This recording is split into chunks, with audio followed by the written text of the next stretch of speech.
인도네시아는 한류 관련 가십성 기사는 물론이고 꾸준히 상세한 분석 기사도 나오는 곳입니다. 대중문화 산업 육성 의지가 강한 우리가 잘 모르는 의외의 국가이기도 한데요. 이런 인도네시아 언론의 눈에 띄는 방향성은 정부의 지원을 촉구하는 논조를 보인다는 점입니다. 이 때문에 한류 성장에 대한 분석에서 정부 역할을 과장하는 측면도 조금은 있습니다. 한류로 상징되는 우리의 대중문화 산업에서 국가 정책의 역할이 전혀 없다고는 볼 수 없습니다. 그러나 정부 역할이 지금의 한류를 만들었다는 말 자체는 칭소봉대하는 분석입니다.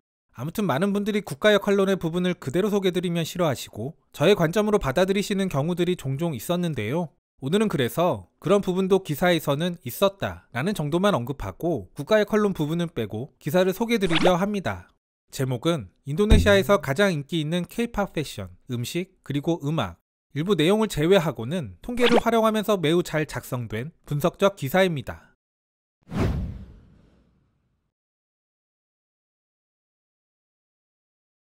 인도네시아 한국 문화 팬들은 K-POP뿐 아니라 패션, 드라마, 영화 등을 모두 활발히 소비한다.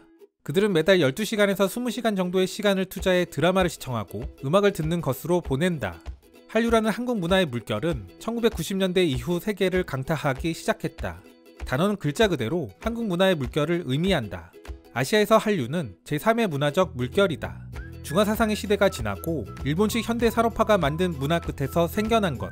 한류는 21세기 정보기술 발달로 확산되는 아시아의 새로운 중심적 문화조류다. 인도네시아에서의 한류는 2000년대 초반 인기를 얻기 시작한 한국 드라마 이후로 추적할 수 있다. 한국문화 전문가인 인도네시아 대학의 자이니 교수. 그녀는 한국 문화가 젊은이들에게는 공통적 관심사라고 말한다. 젊고 역동적인 사람들이 새로운 것을 추구하면서 한국 스타일의 컨텐츠 소비가 멈추지 않는다는 것이다. 그녀는 드라마로부터 시작된 관심은 음악, 패션, 라이프스타일과 같은 다른 분야로 확장됐습니다. 이는 결과적으로 한국 자체에 대한 관심으로 이어졌고 젊은이들은 한국을 모방하기 시작했습니다. 라고 말한다. 인도네시아에서 가장 인기 있는 한류 분야. 바로 미용, 패션, K-POP, 음식이다. 그러나 한류가 휩쓸고 지나간 사람들은 어느 하나의 문화상품에 집중하지 않는다는 사실을 기억할 필요가 있다. 예를 들어 K-POP을 좋아하는 사람들은 동시에 한국 드라마도 좋아할 가능성이 매우 크다. 동남아시아 국가들 중에서 인도네시아는 상대적으로 한류의 유행이 늦었던 국가 중 하나입니다. 그러나 이제는 가장 뜨거운 곳 중 하나가 바로 인도네시아. 아무튼 인도네시아의 1인당 GDP는 한국의 약 13% 수준인데요. 그렇다고 한류 컨텐츠가 그들의 물가에 맞추지는 않습니다. 그런데도 한류물의 소비 성향이 높은 곳이 인도네시아. 기사는 이러한 높은 소비 성향을 통계로 이야기합니다. 충성도가 높은 팬은 콘서트 관람을 포함해 월 평균 18.8시간을 음악을 듣는 데 쏟는다.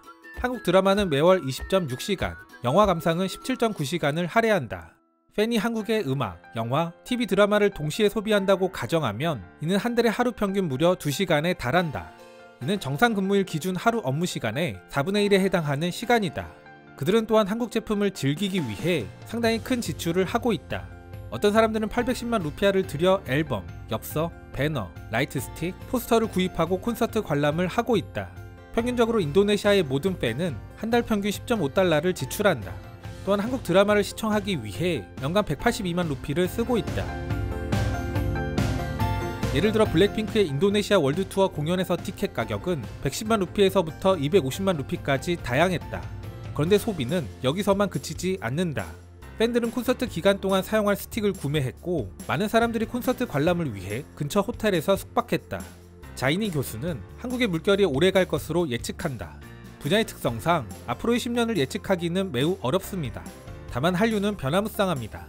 여러가지 형태의 다양한 문화상품들이 그 모습을 달리하며 나오는 것인데요. 따라서 한류는 장기 생존할 가능성이 매우 높습니다. 라고 그녀는 결론 내렸다.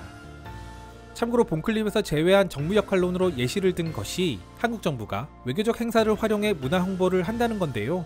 지방정부의 문화행사에 외교부, 관광부 등이 지원하는 것과 외교 행사에 연예인들이 참여한다는 것, 이런 사례 등을 이야기했습니다. 다른 깊이 있는 분석들과는 조금은 다른 고개를 갸우뚱하게 만드는 이런 논조. 그러나 인도네시아 언론들이 정부의 문화정책을 독려하는 목적의식을 보이기에 충분히 이해가 가는 부분도 있습니다. 다만 우리 정부 정책에 대한 분석은 확실히 미흡해 보입니다. 어디까지나 우리의 정부 지원 정책은 생태계 조성, 인프라 확충, 간접 지원입니다. 결국 문화산업의 부흥은 민간 중심으로 이루어지는 것이 아닐까요?